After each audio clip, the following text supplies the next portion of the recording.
A while ago I made a video called The Greatest Strength of MGTOW, in which I argued that it is the access to an abundance of time. I gave my opinion about how that time should be filled, basically by excelling and chasing the star in the sky, and I received some criticism because of that. I understand the criticism because in the end it is up to you what you do with your time, and not everyone seeks to excel at something. I understand that some men are so beaten down by life, by a marriage followed by divorce, by a relationship with a mentally ill woman, and these men may just want one or two things: to heal and a sense of peace. They want their finances in order, they want access to their kids, they want a roof over their head, and get their lives on track. Those are very much priorities, of course. And although I've never been married and don't have kids, when I discovered MGTOW in 2016, I was at the beginning of a healing period myself. Or put differently, a period to sort things out as well as practically as emotionally. I haven't dated since then, and when I look back, I think this is the best decision I have made. I had to deal with loneliness, but not being with a woman is something that you will get used to. Slowly but surely, you start to love being alone. And once you have embraced solitude, you will not need someone in your life anymore just for the sake of being with someone. You will be very picky when it comes to people you spend your life with. And this is not because of snobbiness. It is not from a superior position like, hey, I'm enlightened, and from this point I only hang out with people that are enlightened too. Or perhaps, not good enough for my company. No, that's not the reason. The reason is first and foremost that you realize that many social connections you have are coming from a place of fear. And it is the fear of ending up alone. The truth is, we will all die alone.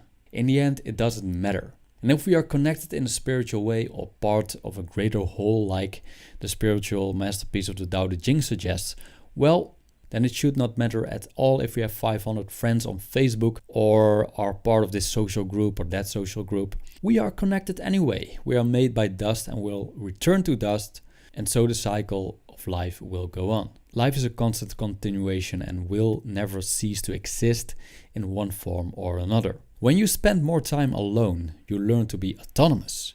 And by autonomous, I don't mean what many people think I mean. Because a human being is never truly autonomous in relation to the outside world, in my opinion. That is why if people say that they strive for autonomy, I always ask myself, what exactly are they striving for? And the second question I ask, do I want that too? I assume that if I would ask what autonomy means for you, you might provide me with the same answers that I would come up with myself. Living alone, being self-employed, being unmarried, and being financially independent. And yeah, in that case, I've been traveling towards that concept of autonomy as well. But from a Taoist as well as a Stoic point of view, I see that these kinds of pros come with an opposite con, and with a price. When you are self-employed, for example, how independent are you truly? My inner Taoist would say that if you are making a living off of YouTube, for example, and you're selling digital products and receiving donations, you're still completely dependent on your audience.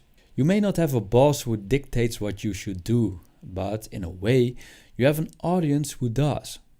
Because in the end, if you do not produce the stuff that your audience likes, they will fire you.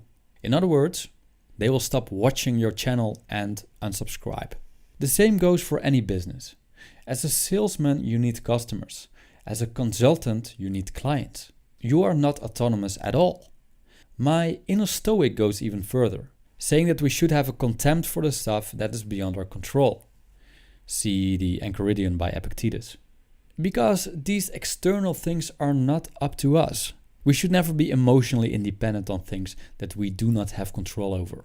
Doing so is a recipe for disaster. Money is great, but it can be taken away in a heartbeat. And the same goes for status and even a healthy body. I do not say that you shouldn't welcome these things in your life, but don't waste too much time of your life chasing them, because they will never last and will not bring you lasting happiness. In this case, being autonomous based on outside circumstances is still a path to suffering, because you will not have a peace of mind if certain conditions in your life are not met. Chances are high that you will experience a lot of stress and anxiety if you try to maintain your position of self-employment. You may want to ask yourself the following question. Do you want to be self-employed because you desire to be self-employed or because you averse working for a boss? Both are valid reasons and both are two sides of the same coin. You either want to be in that position because of desire or because of aversion. And this is the problem according to the Stoics. Your position is still an outside affair, that is, in the end, not in your control. You still highly depend on your circumstances. The same goes for living alone. Living alone is great, but not everyone is able to do it. If you live in a place where the rent is high, like a big city, there's a probability that you cannot afford living alone. You will have to rent a room and have roommates. I live in a welfare state, which means that if you play your cards right, you can apply for social housing, like I did at the time I was a student, which means that you can get a lot of bang for your buck. You will be located in lesser attractive parts of town, often with a lot of immigrants, but do I care? I look like a Mediterranean dude anyway, so I blend in perfectly, and I think the neighborhood is fine and safe. I live in the same place for almost 10 years now, and I love it. My apartment is not a chick magnet, but that is great. At least it keeps the gold diggers away. And not only the gold diggers, the thieves as well. In the summer I leave the doors and windows wide open, because there's nothing to get here anyway. Except the garbage, and I can have that. But still, something unfortunate can happen. Maybe the state will remove the social housing system and my rent will go up. Or maybe they will decide to sell my apartment. Anything can happen. So let us go back to my proposed answer to the question. What exactly are you striving for when it comes to autonomy? My answer was living alone, being self-employed, being unmarried, and being financially independent. If we were to divide these things in two categories, in our control and not in our control, we would get the following. In our control, being unmarried. Not in our control, being self-employed, living alone, and being financially independent.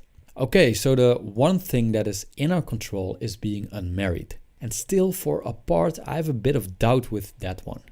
Because in some cultures you must get married. Especially as a woman, you have not really a say in some countries. But in most places these days, you decide and no one can force you. And I would argue that even if you must get married or are in a place of high social pressure, you have some control over it. You can just refuse to go through the marriage rituals, or you can commit suicide, which I would not recommend. Or you can get married but never acknowledge it in your mind. You can be forced to be Christian by outside forces but still remain Muslim inside, like some Muslims did during the Reconquista of Spain. No one can force what you think. Money and status are things that you strive for. You need to get them and take effort in keeping them. While being unmarried is simply something you can refuse. The average Western man can choose to be married, can choose to become a cock, can choose to hand over a great deal of power over his body and possessions to a woman, but no one can force him to do it.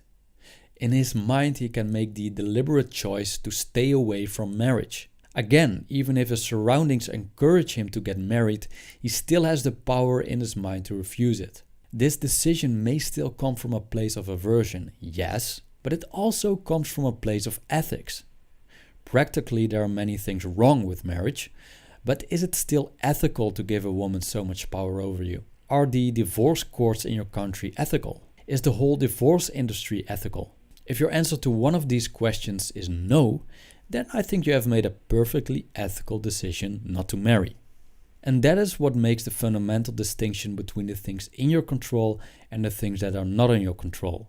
The difference is the sanctuary called your mind. If you have control over your actions, opinions, and pursuit, you are truly autonomous. There's nothing wrong with going after things that are not in your control. But remember that they are temporary, unreliable, and therefore weak. It is like building a sandcastle on the beach. Great, beautiful, but one wave and it is gone. There's nothing wrong with creating sandcastles. There's nothing wrong with getting rich. The problem is emotional independence on those things. Non-attachment is what Taoists and Buddhists strive for, which is a form of desire as well, but at least one they can cultivate to gain control over their own minds. Isn't it better to invest in true strength, which is your mind? Because if you have a powerful mind, it does not matter in what position you are. you will have the ability to establish inner peace and generate joy anyway. Well, I hope this will give you some inspiration in your MGTOW journey. I have put some good sources in the description which might be interesting for you. Thank you for listening.